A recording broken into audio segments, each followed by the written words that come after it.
Ta grâce, seule ta grâce. Nous voulons instaurer un état de droit. Et dans un état de droit, il y a une justice indépendante. Ce n'est pas à l'individu Félix Tshisekedi de commencer à faire justice.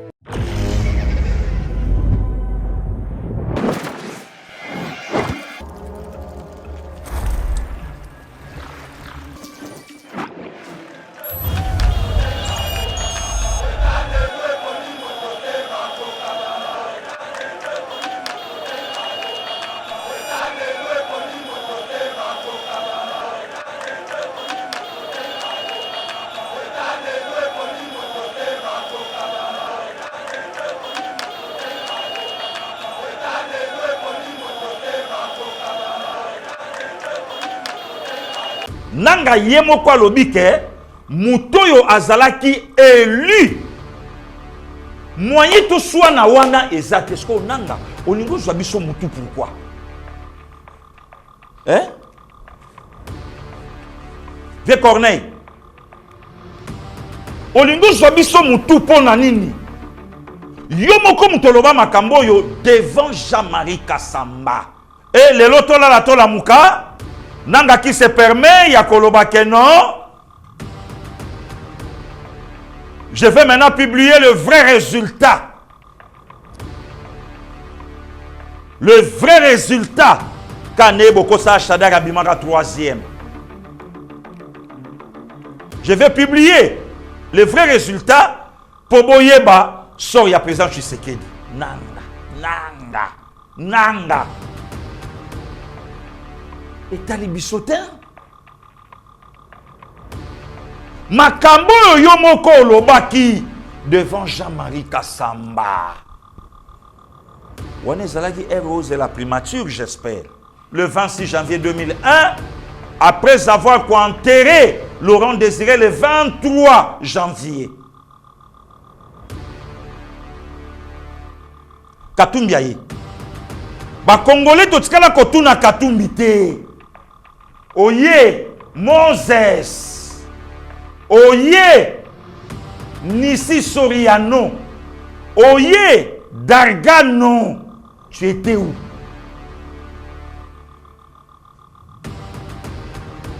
Oala Kiwapi, ce qui pesa Kamere a reconnaître que le président Tshisekedi a fait beaucoup de choses. Pe Congo lelo e bandi kotombwa ma Congo lelo e bandi kolamuka.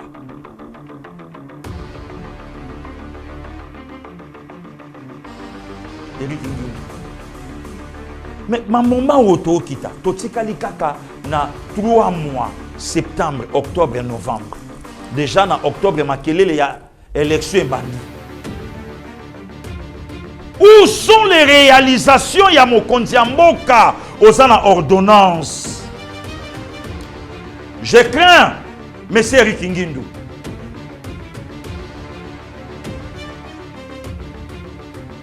Est-ce que parfois peut-être que vous avez une mission peut vous aller baction mon conseil moi dans l'accent de quel coin est sorti Eric non seulement na ba TV5 na ba chaîne na ba bilo Congo oyo peto yiri bateau pe ba financer Congo entre autres ba Moïse Katumbi. C'est les soldes d'été chez Mima Mode.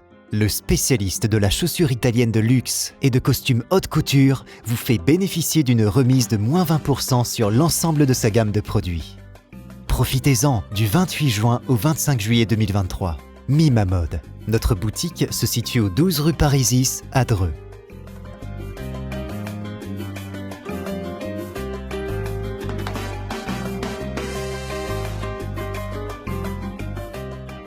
Venez découvrir notre nouvelle collection de chaussures de luxe faite par des artisans italiens, tels que nos Richelieu, en cuir pleine fleur, ou nos mocassins tricolores, ainsi que nos nouveaux costumes de cérémonie haute couture. La qualité et la diversité de ces collections vous donneront l'embarras du choix, et vous bénéficierez de nos conseils avisés grâce à notre expertise de plus de 15 ans.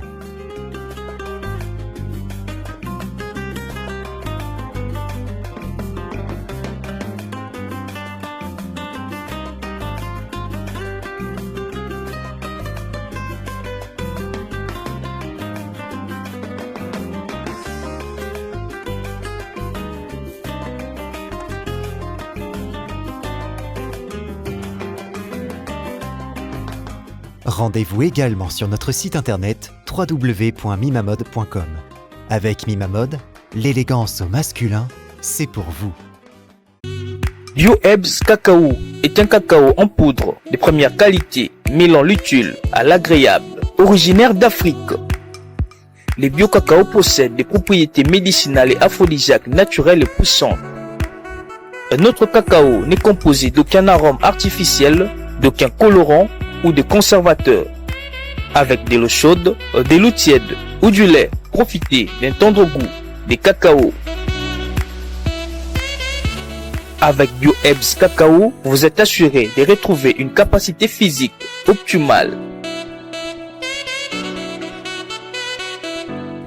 Un complément alimentaire conçu pour les hommes augmente la libido pour une santé sexuelle positive. 30 minutes après l'usage, vous avez des résultats positifs. C'est la première fois que j'ai goûté à un complément alimentaire sain, propre, bio, sans produits chimiques et sans aucun effet secondaire et qui fait des merveilles. Tout ce qui est écrit pour ce produit est vrai. Bienfait est pour le cœur et la morale, lutte contre l'hypertension et le diabète. En tant que médecin, je vous conseille d'utiliser. Et pour devenir distributeur, écrivez-nous sur gemsociety1@gmail.com. Nous sommes en Europe.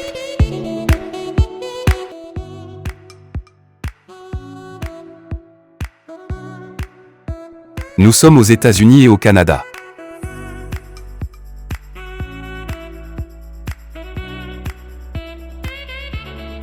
Nous sommes en Afrique.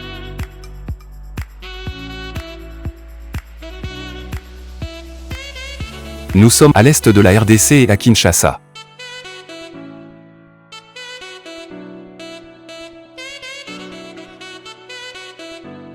Vous pouvez passer votre commande en ligne sur notre site www.docteurmiracle.com.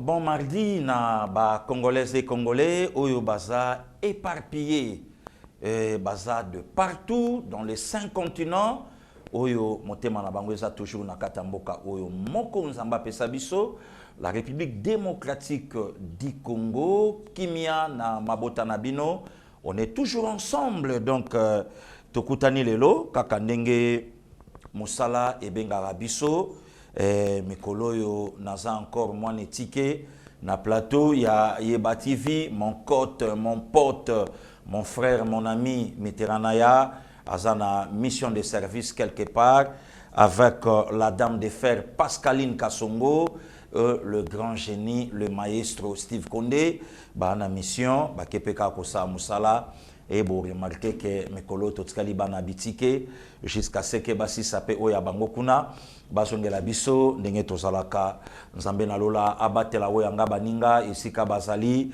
loboko nzambe ezali kolo na bango na esika o bazotia lokolo na maya komela ne loka kolia et pourquoi pas abatela pe mabota na bango awa na Kinshasa esika o batiki kozonga pe bakozonga bakuta yango na kimia. Merci beaucoup.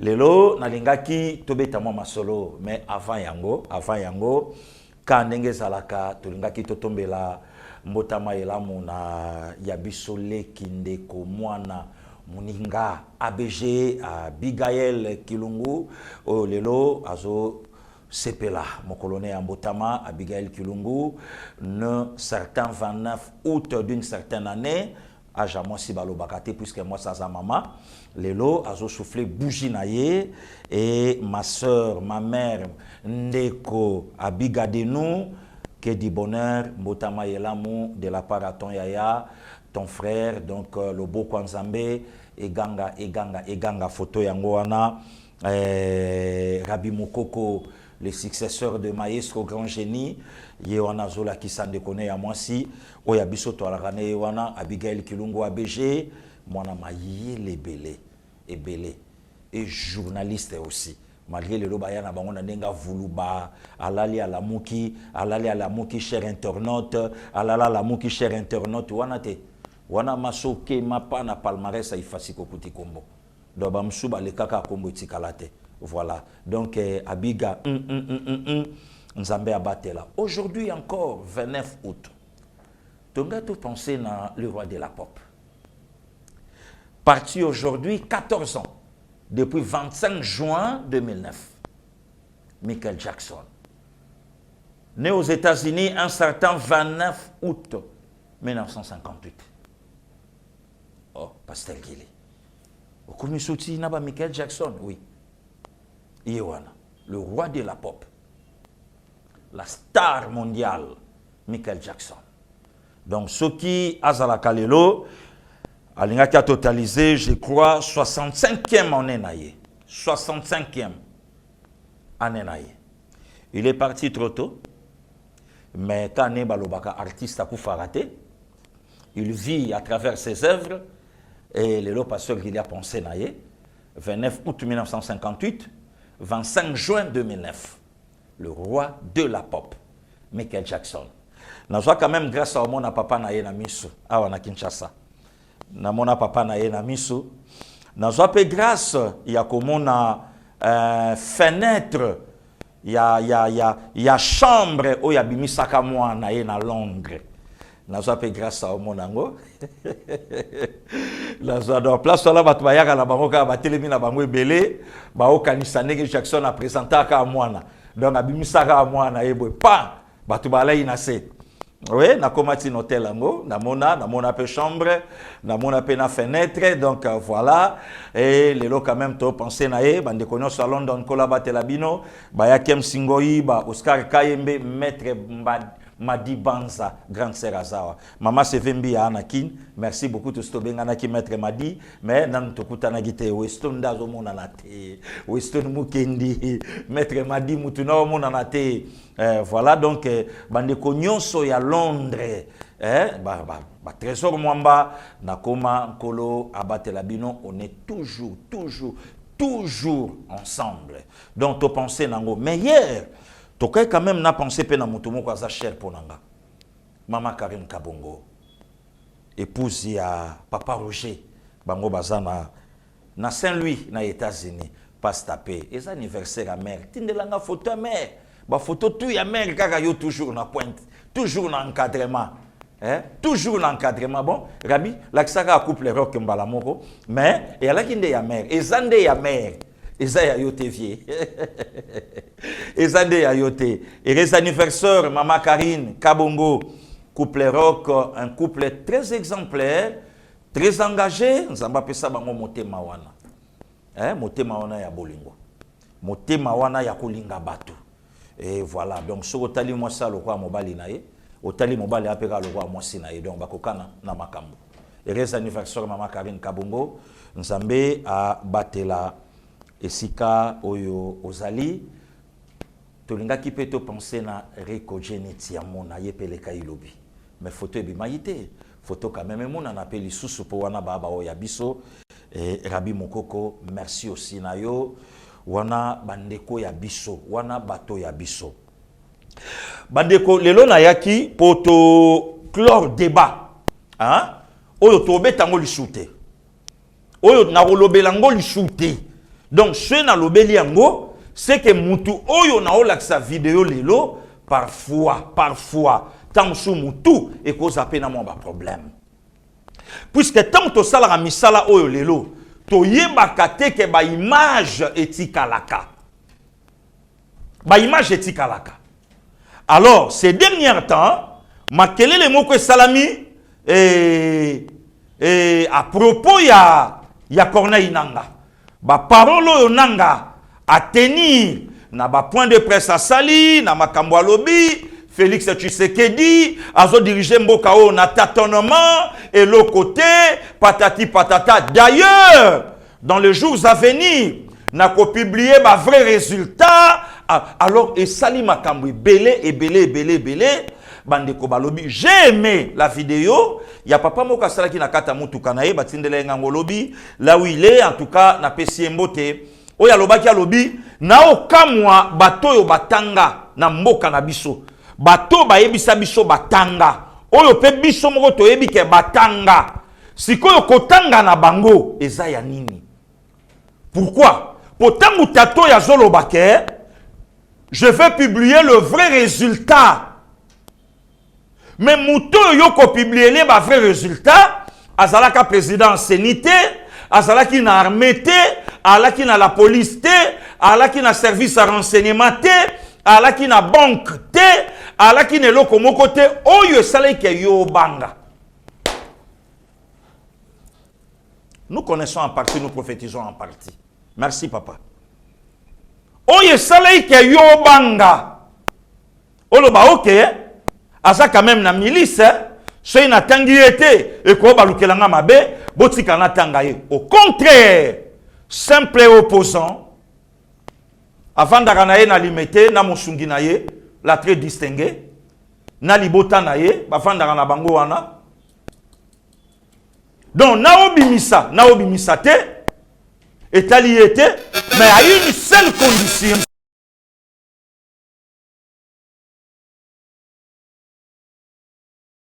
Son amaboko auto bandayi causer la challenger adversaire yépe abrandir o ya yeba preuve comme ça total assure réellement na joakate et j'ai été nommé par mon prédécesseur. Or ce n'était pas le cas.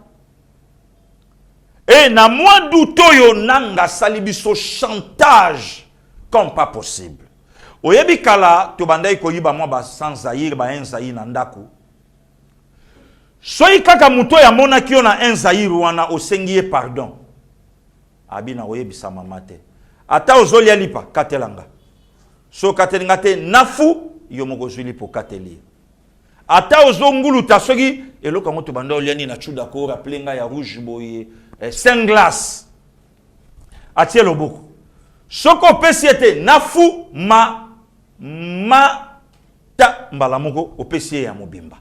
Yango peut-être loko o nanga zolinga ou soit o nanga zokanisa asalango na président Tshisekedi. Pourquoi ne bande l'émission pasteur Gilia Lobi les londé na zo clore débat. Les londé na o sukisa makambo nanga. Mais avant na sukisa yango na la kisabino vidéo moko oyo ye moko nanga. Alobi yango na RTNCT. Alobi yango na chaîne à 12e rité, alobi yango na chaîne à YouTube te, alobi yango et pas ya muto batunyon sobayebi ngambu ya politique na ye ya muto o ya soutenaka. Rabi tokende bongo na commenter après la vidéo. Les résultats des élections, je parle des résultats définitifs des élections, proclament le président Félix Antoine Tshisekedi Tshilombo, président de la République. Il l'est. Arrêtez de réfléchir là-dessus, sans aucun débat. Mais en même temps, les résultats définitifs du jeu de la Cour proclament, annoncent aussi une majorité au Parlement qui appartient à une famille politique. Évidemment, c'est une situation atypique, pas atypique, normale. On l'a vu dans d'autres démocraties. Hein? Mitterrand, Chirac. Chirac, Mitterrand, Balladur. Oui. Chirac, Jospin. Oui. Et ainsi de suite. Ce n'est pas la première fois. Mais chez nous, c'est la première fois qu'on vive une telle scène. Et les gens blaguent. Hein? C'est des irresponsables. Ils ne savent pas les climats qui avaient eu lieu entre décembre et janvier 2019. Nous, on n'est pas des responsables. Et nous disons, grâce à Dieu, le Congo est resté Congo. Ce qui s'est passé, c'est quoi? C'était la première fois qu'on ait ce qu'on appelle une alternance pacifique. Voilà. Bandeko bino moko boyoki nanga de sa propre bouche. Nanga yemoko alobike mutoyo azalaki élu. Moyen to soit na wana ezate sko nanga olingo zwabiso mutu pourquoi? Hein? Vieux Corneille. Olingo Zobiso mutu pona nini. Yo moko mutoloba makambo yo devant Jean-Marie Kassamba. Jean-Marie Kassamba c'est qui? Batonyon Sobayebi Kouta Kouloutou Jean-Marie Poto. Koyako, la personne qui a fait de Kouloutou Jean-Marie. Oh, lelo azalelo. Wana pe bon lobate ke passer qu'il a critiqué. Même yemo Kouloutou nanga place azato kuta naganaye ayebi. C'est Joseph Kabila qui a fait de Jean-Marie Kassamba au Kassamba comme lelo. Donc, engelo bake tangu Corneille Nanga azoloba na Jean-Marie Kassamba. Donc, Corneille Nanga aoloba na Jean-Marie Kassamba te, aoloba na Joseph Kabila, aoloba na PPRD, aoloba na Jeannette, aoloba na Batutu.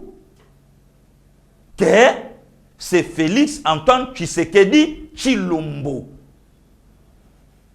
Donc, côté on a l'isolo ezate, ngai pasteur Gili.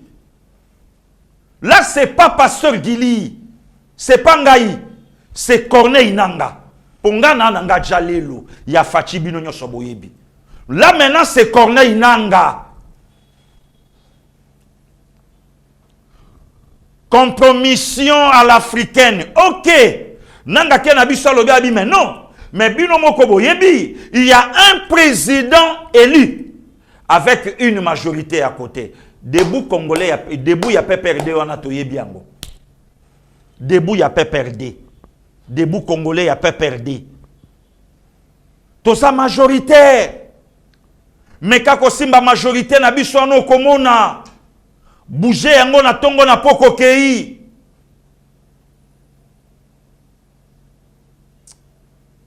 Sala yango boye, okomona yango boye. Là, c'est Corneille Nanga. Compromission à l'américaine. Maintenant, zwa courage ya koyebisa batu ke babenganga. Babenganga na kingakati. Nga na papa Benoît Luamba de res mémoire. Nanga yebisa biso. Nani aza en tête. Ya ba résultat ya élection ya 30 décembre 2018 dimanche. Réponse à Liboso, il y a des opposants. Mais laquelle? Nana Zali Kolo, c'est l'homme délimité. Ozala qui même na somo ya kobimisa kombo ya Tshisekedi na munoko na yo. Po yeba ite kuna, so tangi kombo Tshisekedi, yo mabe na yo komi. Obi l'homme délimité. Mais lelo yo moko muto utoloba. Siko ba vampire nini oyo Corneille Nanga ozolinga osala batu. Ba vampire nini?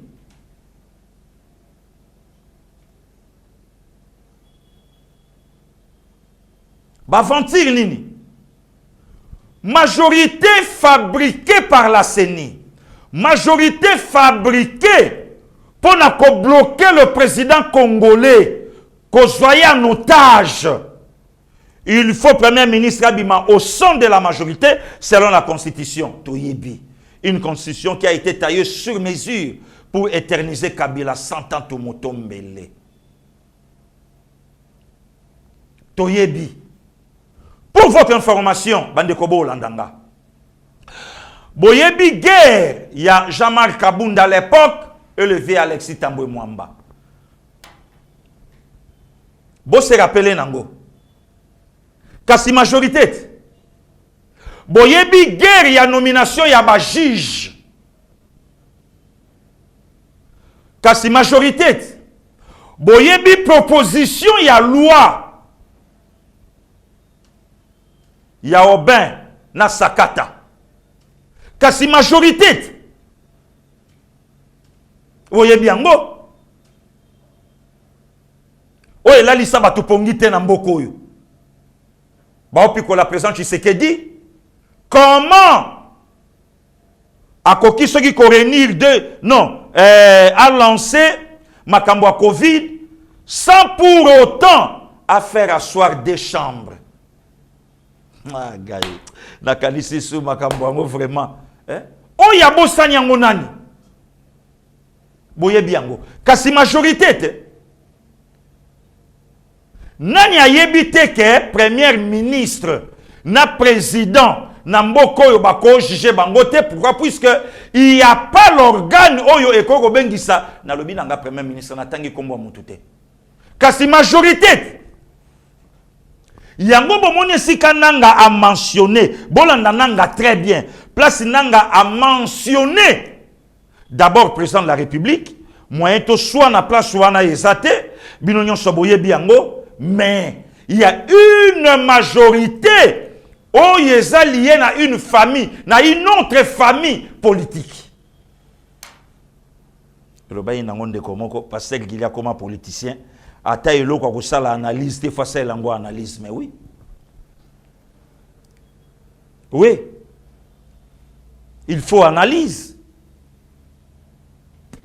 Pourquoi? Ba yeba kike toko bloquer, toko renverser, to yebinde to salaye. Comme ça, président ya Sénat à l'époque, c'était le vieux Alexis Tambwe Mwamba.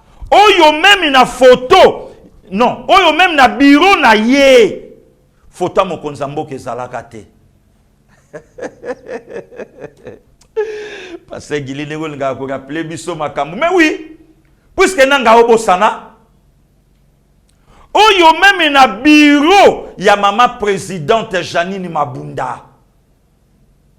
Photo mo konzambo ke zalakate. Curieusement, subitement, mukolo bureau Mabunda zo kweya. Total a un député a quelque photo yango basafu oyo basafu oyo fo bolandela bango malamu. Donc esika ba bomba ka photo total on a parlé du peuple safu azo kitana photo outi nango wapi safu. Donc photo ya président de la République na bureau ya président Sénat ezalaka te. Donc engelo bake wa mukonzi nanga te na omono te. Photo ya mokonzi ya mboka na bureau ya présidente ya Assemblée nationale ezalaka te. Kasa cause ya majorité oyo nanga a mentionné très bien. Et le loto la tola muka nanga qui se permet ya koloba ke non. Je vais maintenant publier le vrai résultat. Le vrai résultat quand Neboko sa Chadara Bimara 3e. Je vais publier le vrai résultat pour Boyeba sort ya président Tshisekedi. Nanga, nanga, nanga. Et talibisotin. Makambo yomoko lobaki devant Jean-Marie Kassamba. Wane zalaki héros de la primature, j'espère. Wane zalaki héros luka ozala médiateur entre les présidents sortants. Ndenge yomoko pe osouligner la vidéo wana. Et le président entrant. Pendant luka médiation. Wana oyeba kite ke Denis Kadima. Makambo élection, il y a 2023 en décembre, à Kobe Tango Dada, sans makelele ya population, sans makelele ya peuple, sans makelele ya boye, à Kobe Tango Dada. Wanando yeba ite. Oyeba ke aussi mbate puisque mbongo izate. Lelo, pasteur Gilia Sokoli Maboko, à moins que nanga betelo ko mususu, na bombi pe mususu. Oh, na roya pe ko lakisa yo sunanga. Na roya pe ko lakisa yo nanga. Comme ça, oyeba que ce qui mutazo kosa yo na kara yo pe kosa ye na komona te. A omona te yo pe sala komoni no yete. Momoni. Une famille politique. J'ai aimé l'intervention, il y a président Vital Kamere le 25 août dernier na Jeune Afrique. Président Vital a parlé à lobby à lobby. Je connais Moïse Katumbi.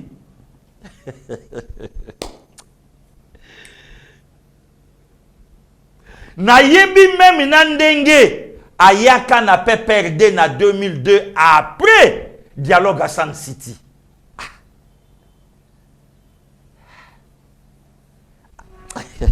Après dialogue à Sun City en 2002, le président VK est allé loin. Il y a Kolobalobi, même Nandenga comme gouverneur. Il y a Katanga. Nayebi. Nandenga comme gouverneur. Il y a Katanga. Nayebi. Nabatan wana. Président Kamera qui président Nabango. Patron. Il y a Peperde. C'est lui qui coordonnait tout. Yem tabande ko coaché nyonso. Maintenant, est-ce que bande koto réfléchir na makambo kulutu vital caméra lobby? Avant l'an 2000, na lobby bien. Avant l'an 2000. Avant l'an 2000. Moïse Katumbi était où?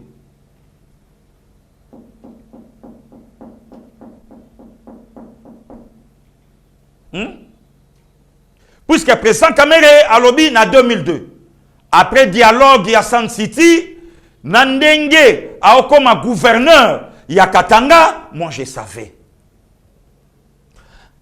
Mouzé Aye a comme chef de l'État, Bato Batikale Oyeba, Moïse Katumbi. Moïse Azala même pas na Congo démocratique. Moïse Azala en exil, je crois, na ba Égypte, kuna, chez na Bossanité, na ba pays arabe.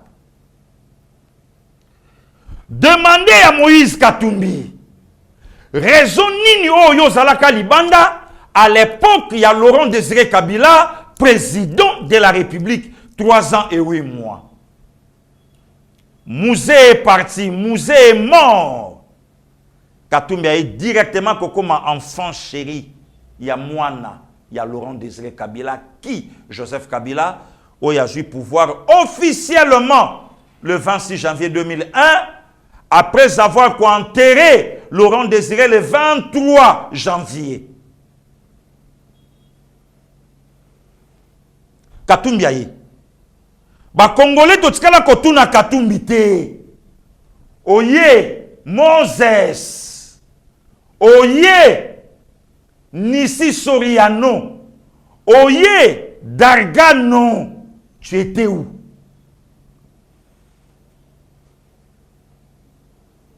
Oala ki wapi? Tata wana ndenge pe toyokaki. Kop yaba arme na ba rebelle ye. Ndenge toyokaki. Muzaye azubu konzi ayebi makambo yoyo bandai kosala. Je me rappelle, c'est une bonne sanité. Bopé sangape chez Kamine, par rapport, il y a effort on a na salaki pour les lotos à bord. Pour tous à pouvoir. Il semblerait que Moussa Ibsaki na mona wate, so na monuo au mona na salayo. Il est parti en exil. Il est parti. Nakati ya ba propos ya Kulutu Vital Kamere, alobi, Moïse Katumbi, je respecte ses ambitions. Azan ambition na ye zanini, nga fona comme président de la République. Ana ambition na ye. Kulutu fe kalobi, nazo respecter yango. Nazo ni na biso sima. Est-ce que lelo ba Congolais peut kokotisa Moïse Katumbi te na liwa ya Laurent Désiré Kabila? Oh, pasteur Gili, toi aussi. Mais oui. Totuna. Il est aussi parmi Batu Oyo Lelo, Bazo Bongisa pe COP, élimination chef de l'État. Akoki pe koza nakati. Akoki pe koza nakati. Mouzé président, Katumbi en exil, Mouzé est parti, Katumbi aye, Jekamino ya sengaki, donc a jukutu Jekamine te, ba pesiye Katanga. Ba pesiye Katanga. Ba lobi joie Katanga oyo nyonso, gérer, diriger, nana pesiye Katanga, Joseph Kabila. Joseph Kabila, ndenge to yako yoka na mokili oyo, le fils de Laurent Désiré Kabila. Non, commenté.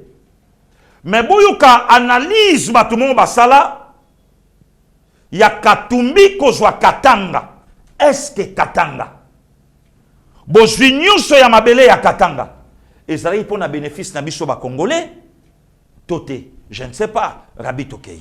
La déstabilisation d'un certain nombre de pays et sur les gens qui en Afrique, ce que j'ai appelé, avec une comparaison que j'ai prise chez Lénine, la fameuse bourgeoisie comprador, j'ai appelé ça l'opposition comprador. Qu'est-ce que c'était les compradors? C'était du temps du colonialisme portugais à Macao, des Chinois qui acceptaient la domination coloniale portugaise à condition de garder une part de l'économie et du commerce. Eh bien, on vit la même chose en Afrique.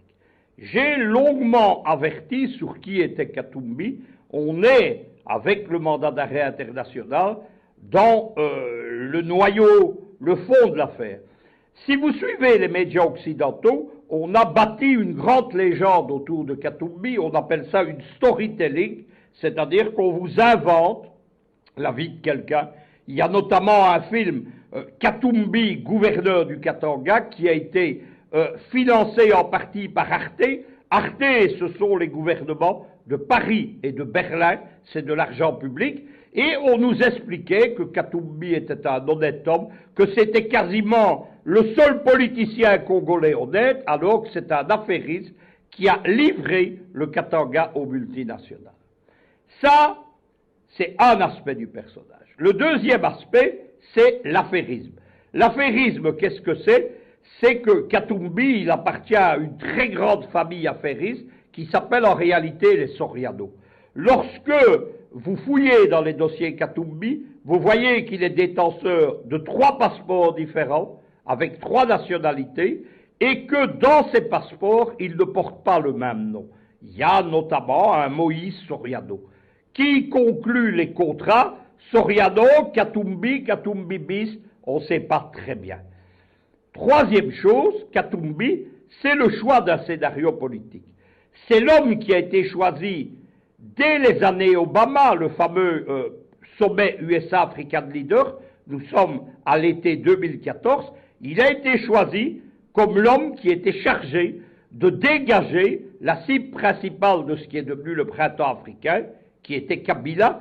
Kabila invité au sommet USA-African Leader et qui s'est vu opposé à une conférence de presse à John Kerry, qui était le ministre des Affaires étrangères américain de l'époque, et le but était très simple, c'était d'humilier Kabila, qui a été sous-estimé et qui a compris directement ce qui se passait.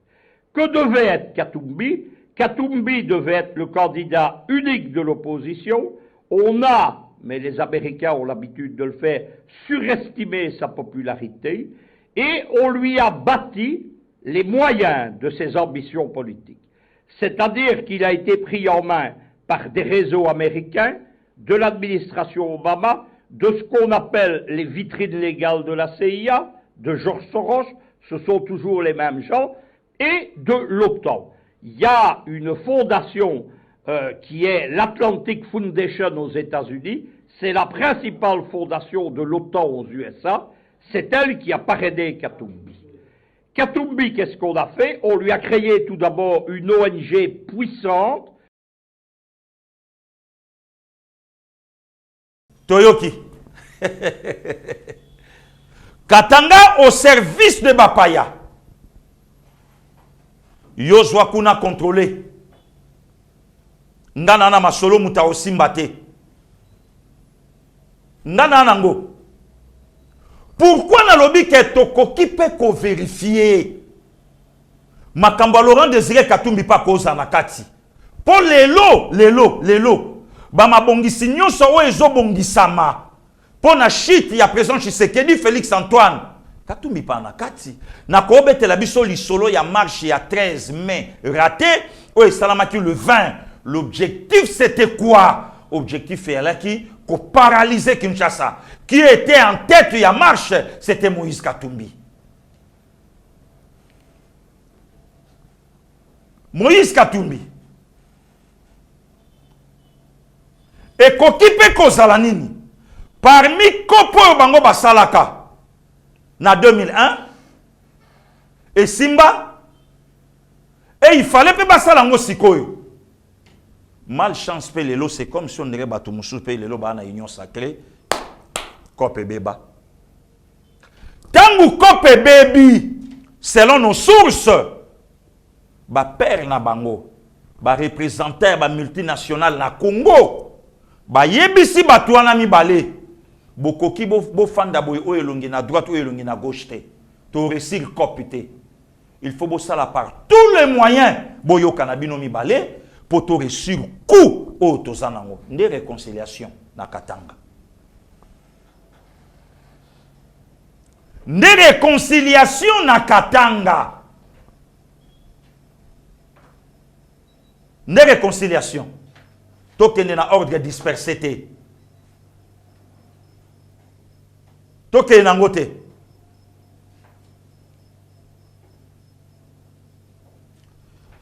Katumbi azui province mobimba. Apesi bino moko boyo kingai te. Wana mindele. Wana mindele. Et c'est aujourd'hui, Lelo. Fachi a joué Congo. Fachi a récupéré Katanga. Lelo, misala et bandiko salama namboka o comme pas possible. J'aime ce que le président Kamera dit quand on a Jeune Afrique Congo. L'INC appelle-t-elle à voter pour le président sortant? Boyoka Kamere. Parce que le Congo est aujourd'hui en train de renaître de ses cendres. Le président Félix Tshisekedi n'a pas de cellule de communication.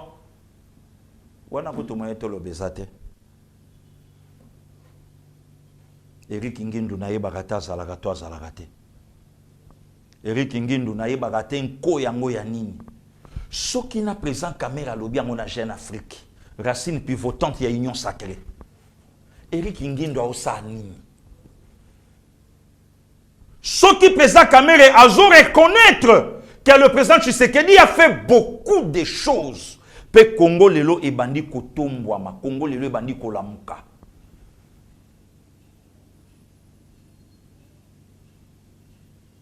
Eric Ngindu. Mais ma moment auto kita, totikali kaka na 3 mois, septembre, octobre et novembre. Déjà na octobre makelele ya élection bandi. Où sont les réalisations ya Mokonzi Mboka aux ordonnances? Je crains, M. Eric Ngindu.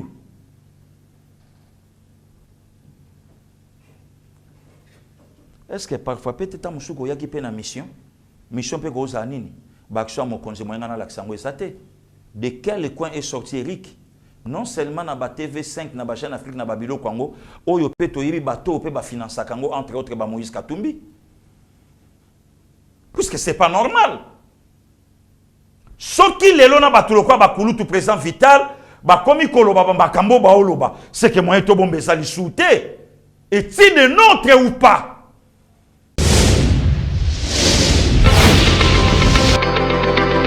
Bien mais atako pasi na yo eza ya mbangu atako difficulté yo za nango yelelelelele Minnesota en fait la condamnation est tombée.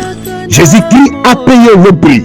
Tant fort, l'Assemblée universelle des saints organise une action évangélique dénommée Tant fort, première édition, du dimanche 20 au dimanche 3 septembre 2023, avec comme thème comment obtenir une délivrance totale. Sache que quand tu as encore la force, quand tu fournis encore l'effort, Yahweh peut croiser les bras et regarder tes efforts.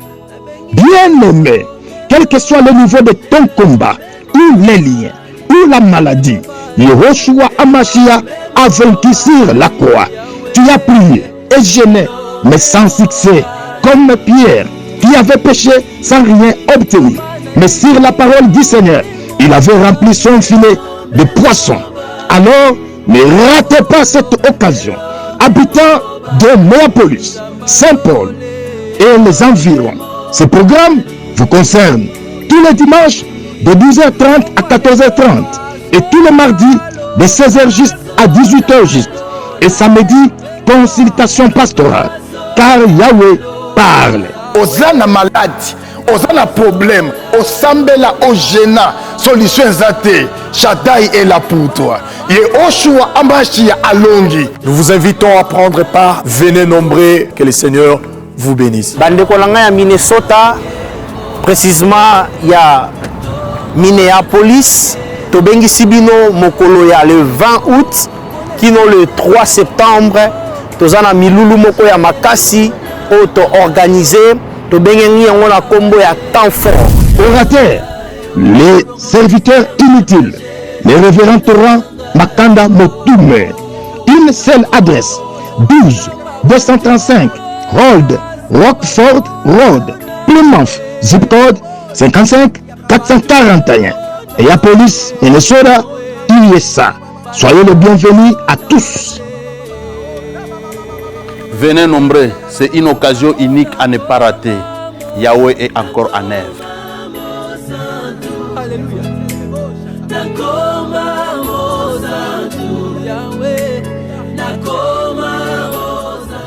Katumbi fois comme président de la République, c'est pas Katumbi, c'est Joseph Kabila. Katumbi a mouillé mayo na ye kakapo na Kabila. Kabila olobate, mais Kabila lobaka. Il y a des propos sur Oyoki Mbongo lobi au Kabila. Oyoki Sholo lobi au Kabila. Oyoki Frankie Diongo lobi au Kabila. Oyoki Mutubo lobi au Kabila. Oyoki Paka lobi au Kabila. Mais il y a moko alobate. Congo isotelema. Pourquoi Congo isotelema? Congo a vu plus de 20 ans de chefs d'État.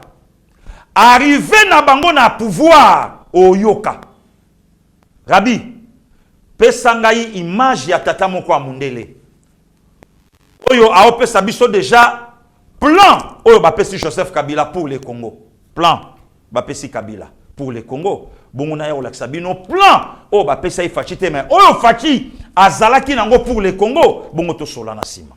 Et puis je rappelais qu'on est allé chercher alors Joseph Kabila en se disant ce jeune on le manipulerait parce qu'il n'était pas il était de nationalité rwandaise et qu'on allait en faire un président.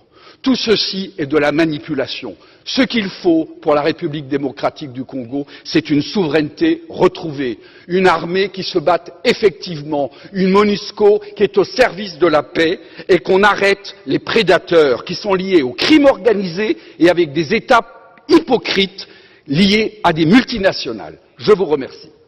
Boyoki. De lui, on le manipulerait. Pourquoi? Il est de la nationalité rwandaise.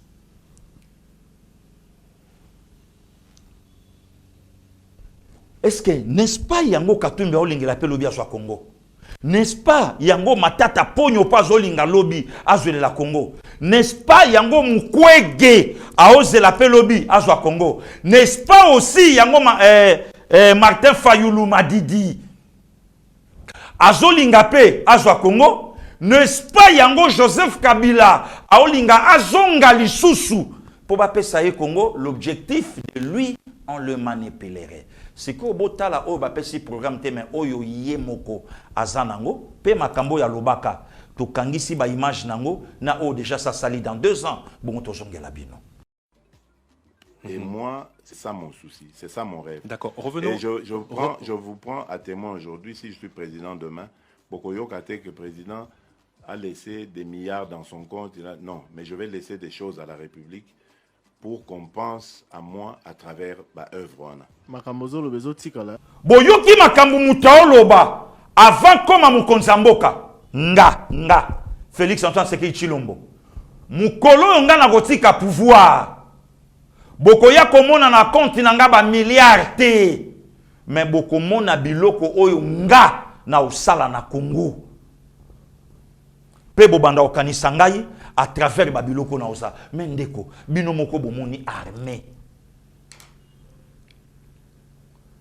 bino moko bomoni armée botali en terme ya ba bâtiment lelo nana koyi ko fioka fion ba image à lokuta. Rabbi, la kisa biso mama ye mo avant, la kisa biso mama ye mo ya Kabila. Papa, na bakaro ya ndenge wana moindo bongo tikonka bongo Rabbi. La kisanga na entrée ya pamba ya mama ye mo ya Kabila. Combien de bato bakufika na entrée wana? Pavillon 20 na ngambo. Ngambo ko grand frère nanga akufa wana. Na 20 kaka wana. Wana mama ye mo ya Joseph Kabila Kabange.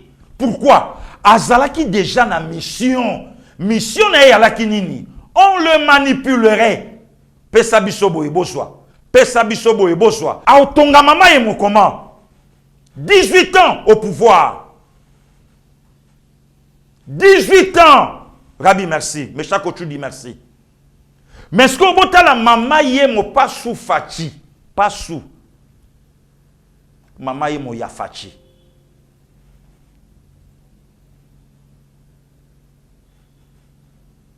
C'est qu'on a le banini, bino mo botal. Maman ye mo ya Fati. Na lo banini, bino mo botal. Oyo kobika nyon sote maladi ayeka mba moti azokota habité boki tsangai boya na brancard wana te sivière wana te na tamboli pona nini modèle kaka mutamone leli nzoto yena ngo makasi o soit to banda pe ko kende komiko sa maladi to ko banda ko kende komiko sa malade na mama yemo to vandaka kuna comme ça na pe mananga a pepele mukoko kabole langango merci. Un président il y a 2 ans wanaka mama yemo na un président il y a 18 ans. Un président il y a 2 ans na un président il y a 18 ans. Définez maintenant la suite. La suite. Bandeko. Nde mutu ya boye. Nde boyo ki kulutu Frank Diongo alobi na longoli moniere na kolata ngoli soute. Oh. Vieux François. Nana yebisio ke moniere nde yango izolakisa motoyo azachi sekediste. Wa yebisio bongo nani. Tango vie bokul bakaladi ya kuba papa wemba. Eza shiki ya yebi majoyo. Complet ya kilote ya carré. Triple semelle à Weston na makolo. Moniere na mutu. Alaka Tshisekedi à l'époque. Natangela yo ba vrai Tshisekediste ya makila. Oyo nanu moniere na mutu na bango ekota te kulutu François. Est-ce que lelo boko bimisalanga image mukolo bomona CG Kabuya na moniere? Mais maman na Tshisekediste. Aujourd'hui, à côté de l'histoire à partir, na moment où il y a la secrétaire à partir de l'IDPS, à côté de la Bokonzi. Est-ce que possible mon CG Kabuya na moniere? Donc, Frank Diongaza, plus tu sais que dit c'est que CG Kabuya, pour le longoli na yo moniere. Lelo, olongoli na yo moniere. Nana lobino que so lati moniere, ndo za muta IDPS. Ezaka idéologie. Longola na yo. Est-ce que possible mon a koulou tous les 20 PM Jean-Pierre Liaou na moniere? Mais tu sais que dit ça makila depuis papa. Depuis papa. Est-ce que toi aussi tout le monde maître Tony Mwamba Kazadi na moniere? Toi aussi tout le monde l'excellence Boudimbu Didier na moniere? Mais tu sais que dit c'est Yasuka. Yasomo. Mais ngana okamwa lelo, kulutu Frank Tango lobi ke oh la ta sou moniere te. Tamie. Maintenant okamwa lelo, tango holoba ke Fachite. Facha luka gobomo vie. Parfois bo sana batan na ba époque. Diongo avant 2018 eza diongo oyote. Diongo o lelo. Sala exercice au nkola tuna kabaye kolu. Qu'est-ce que les gens disent de moi? Mais quand tuna ba kinoa se kinoa balobani ni ponanga oyo kaka ingrat yango ka okoyoka. Siko facha bomayo po yozo représenter danger nini et pas fachi lelo.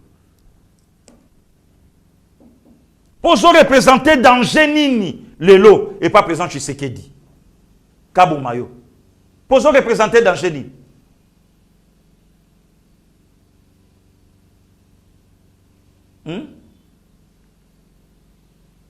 Botala mete mabato mabe. Na okamwa lelo. Tate Piscopo. Chole. Te ambongo te chole. Ah. Si lelo na 21e siècle, dans un pays il y a 450 tribus, Tate Piscopo a gebeta li solo, il y a Seni Monko, ou Ezaka ne Kolo Monko. Quel niveau de bassesse?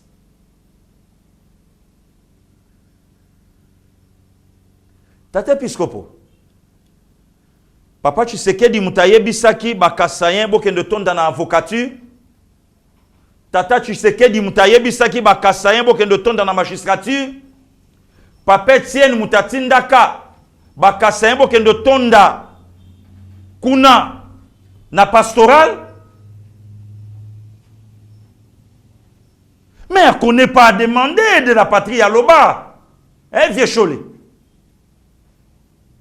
Aujourd'hui, les autres ont la fierté dans le monde de football. Ils ont la FIFA, ils ont la CAF. Ils ont le meilleur buteur de l'histoire. Il y a la Coupe d'Afrique des Nations. Oyo baye gala yete ndaye mutumbula. Donc, ce qui les loba érigé les monuments, tokoloba non, tu sais que dans salon kapwan de konaye. Fierté dans le monde de basket na NBA. Mutombo Dikembe, mon vieux que je sali, Azolanda Biso place Azali. Pourquoi qui t'a trop babouillé, na se makasi bouillé? Mutoamaye les belés, asala latin, asala philo, petit Gili, osana niveau na yete. Lui c'est un prêtre, il a beaucoup étudié. Atangi na balouvain, na balouvanium. Yozana kwa na mutu na yoana. Wana nini? Est-ce que Bisso,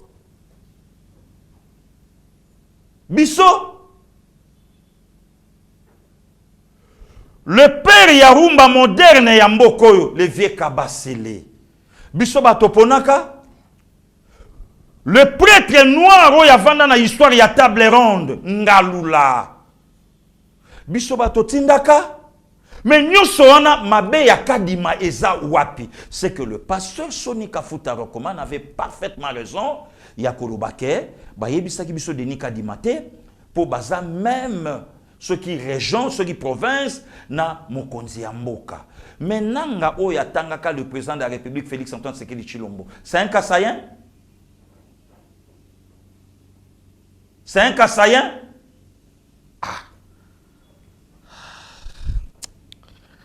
Oyebi niveau ya complot et dans la République démocratique du Congo. Donc beaucoup n'ont même pas idée que Mouto Yopé à cause en COP. Comme papa Cholé. Beaucoup n'ont idée. Mais yokani Mouta Osenga Bango bazala kaka na makambu ya seni na makambu élection. Mais bon peut sa population contre on dit.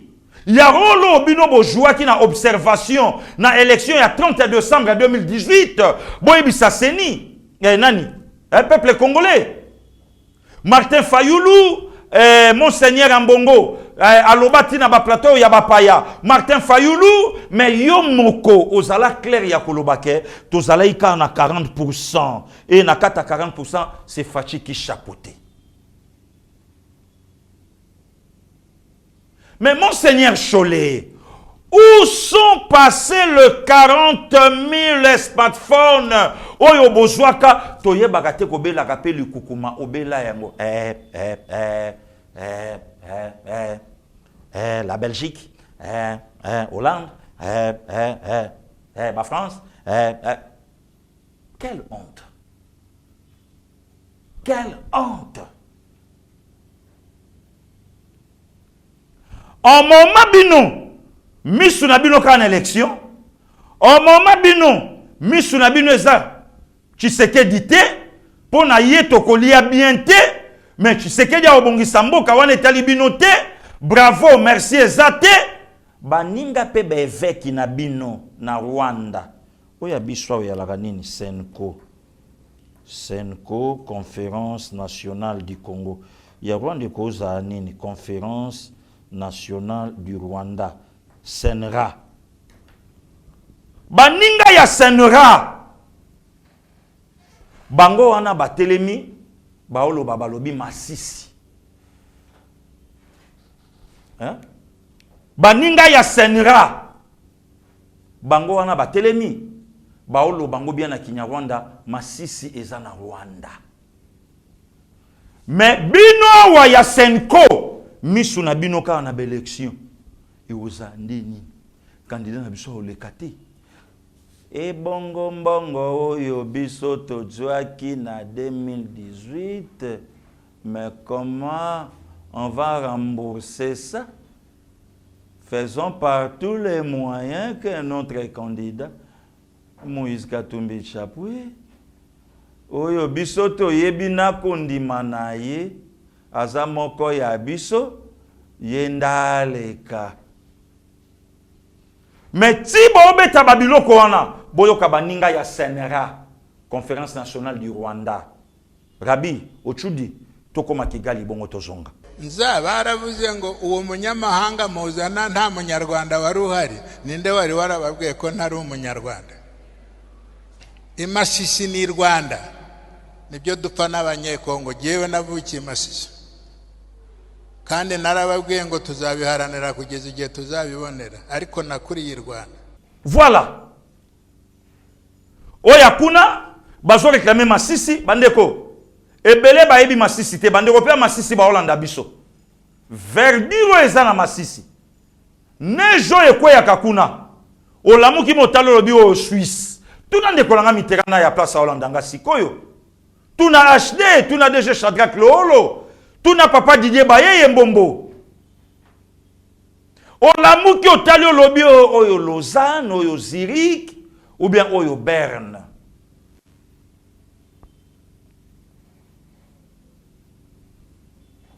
nde yango bango ba osenga mais ne sika boko ma lettre na bevek à États-Unis boko kay ko ma lettre na bevek ya Rwanda entre biso na biso bevek to solo là depuis quand Masisi eza na Rwanda depuis quand Masisi eza ya bino depuis quand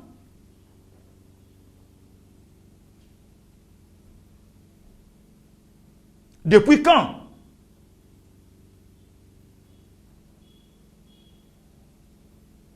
oyo quand même que tokokai kofanda to sololi au sentir que beveka Congo na beveka Rwanda ba na séance du travail ba kutani et cardinal Mbongo a commis lettre à pesi ba évêque ya Rwanda a ebisi bango bo pesa le président Paul Kagame bo yebisa ye ke atika ko déranger Congo mabele oyo toluka yango te nzambe ne mtapesa biso yango te wana te Pasteur Gili wana te wano beti libanda wano beti mabe biso photo yebisa bevek États-Unis ba empêcher mais non bozala clair que toza na posa élection te parce que élection déjà na sondage américain Félix Antoine Tshisekedi Tshilombo aza en tête au Dundua suivi à 12%. Même opposant mon côté, à combien de temps à 20% à Zate.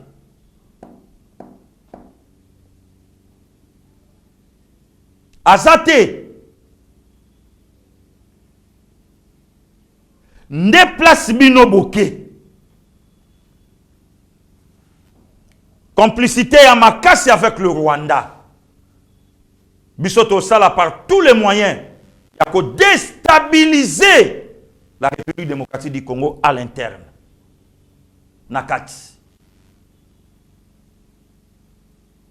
Comme ça, Bino Libanda, vous paralysez. Curieusement, les Kamumuta en Zamba Kotunaye.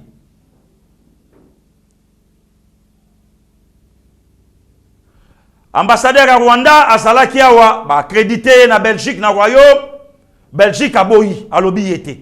Angola pa lobinga pe na kotika la te.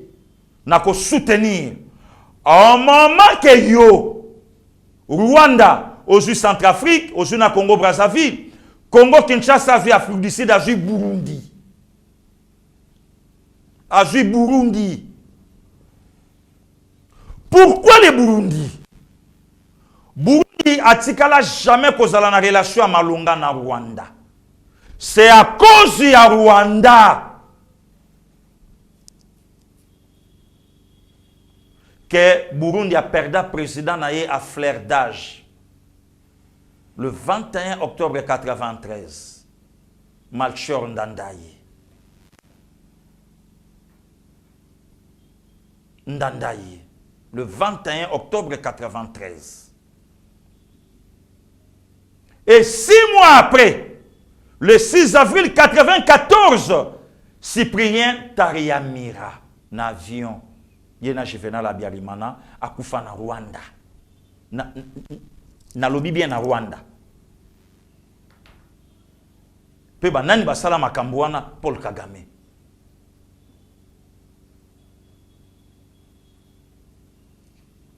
Evariste Ndayishimiye akotika Congo te. Nous savons tous aujourd'hui que force ya EAC et yaka na mission mususu mais parce que tolobaka oui. Ndenge yolobaki eza ba réalité o eza na kati ya ba close te. Yo koloba te to boyimba monto kende non la diplomatie d'abord.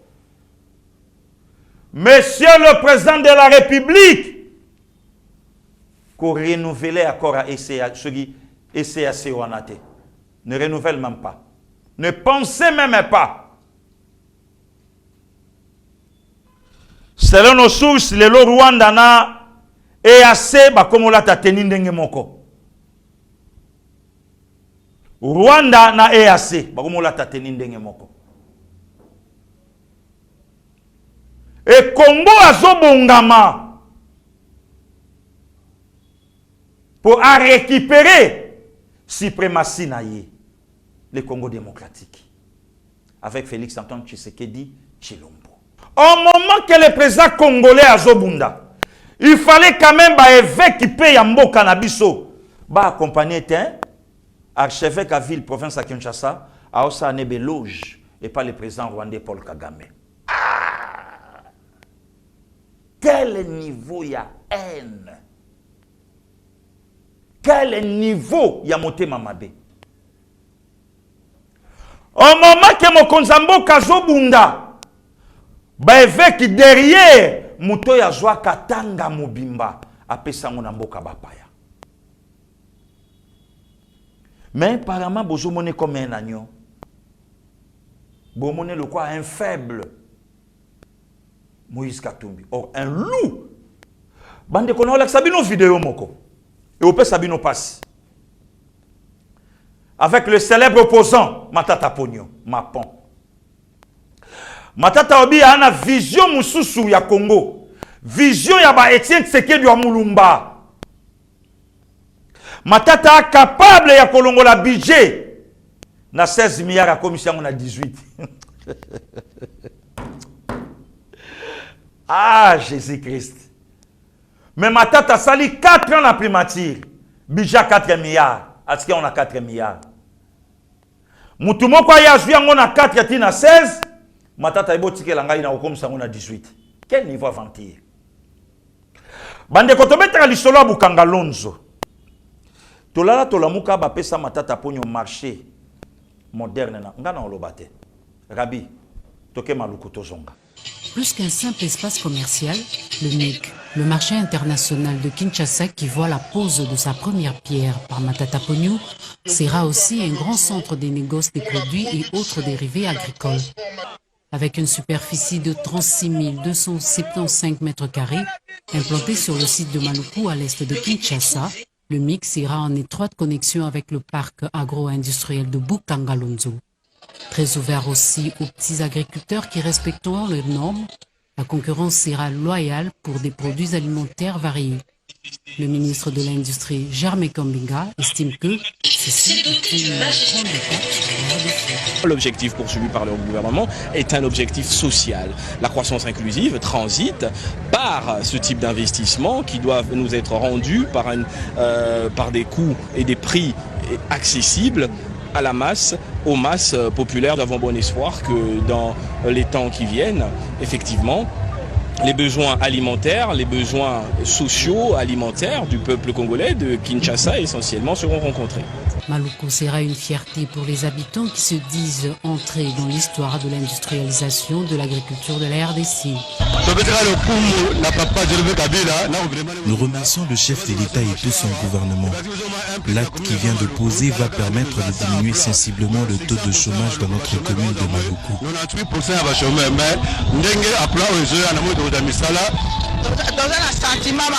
Nous sommes très ravis du développement qu'on apporte à notre commune, surtout que l'entreprise phare de ce cyber ne fonctionne plus et nous osons croire qu'avec la création de ce marché, nos enfants pourront enfin trouver de l'emploi. Le marché industriel de Kinshasa permettra la distribution de produits alimentaires frais à l'intérieur, tout comme à l'extérieur de la RDC. Binomo Bolandi. Je crois que si Papa Martin Chakodiumba alandingai alembi même nanzoto. Bandeko. Nakata marché na babeti li solo ya Bukangalonzo. Donc Bukangalonzo soit biso 285 millions. Marché à Maluku et soit biso 100 millions. Na lobi bien 100 millions. Et mon anate. Mais botela ndenge matata okita na jipa opia batumbote. Mais lelo bako tuna matata te. Lelo batuna matata makambuana te. Juridiction moko te za na Congo oyo eko sambisa matata. Donc kaka na deux projets. Bandeko, bosala nga calcul 285 millions plus 100 millions. 385 millions de dollars américains sans compter ba projet mususu. Sans compter ba projet mususu. Mais kana malukuana, mesha kochudi. Kaka na malukuana, kaka na maluku. Congo, Fachi, abotisi. Usine ya fabrication ya bakaro. Mais chaque chose pour l'exemple biso lisumo exact, bino mobotal. Usine ya fabrication ya karo. Pour malukuana alia bandeko na ngai ya maluku. Bakinois et kinois en général, 100 millions et mon anate.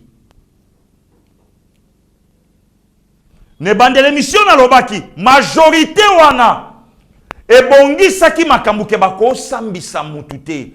Au moment où on sala émission awa, bande ko États-Unis, bayebi ke Donald Trump place azana yena justice mikolo yo eza opesi mbwambo aboyi. Mais na Congo, il n'y a pas une juridiction où il y a un ancien président de la République, même pas ancien premier ministre. Mais il y a un simbote. Batou na été.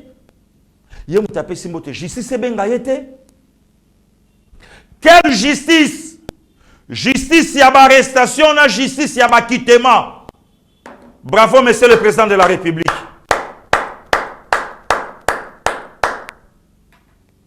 Justice, il y a arrestation. Na justice, il y a acquittement. Bakangi batiki. Bakangi batiki.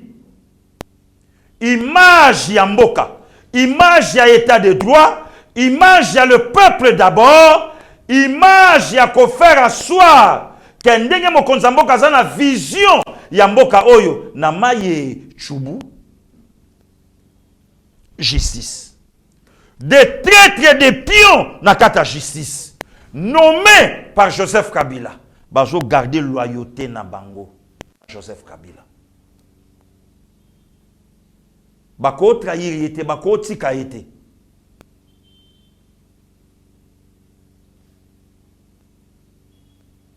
Nyonso na nini? Pobo bimisa mokonza mboka faible. Botali sa na opinion ke ye pas na coup, ye pas na cop ya batuana. La justice de notre pays. Je suis contre personne. Mutakosa makambunaye. Mais justice azawana. Oh, yotam président Tshisekedi ayaki, yemoka lobaki habito lingi Congo ba homme forte. Ba tunyon soto za aboy. Mais curieusement lelo bon voilà. Il faut mettre l'homme qu'il faut à la place qu'il faut. Justice à Congo démocratique. Peuple congolais, to veiller na mboka na biso. Soutenons Fachi Fondation. Oh, déjà ça lobaki yango. Je vais laisser les traces. Oh, batunyo sobakoya, batala kanga, tata, béton, au sali kombo koleka papet senseke du amulumba. Oh. Ah, pasteur Gili Keba, wana Sphinx, attention aussi. Moïse azwaki mission kobimisa. Papet sen azwaki mission ko isabiso bekai na misu. Ya olakisa biso la vraie démocratie. Mais Joshua kotse bango na terre promise. Facha juste ko nguya ya kosi sa guerre ya kotonga mboko yo. L'enfant fera mieux que son père. L'enfant fera mieux que son père.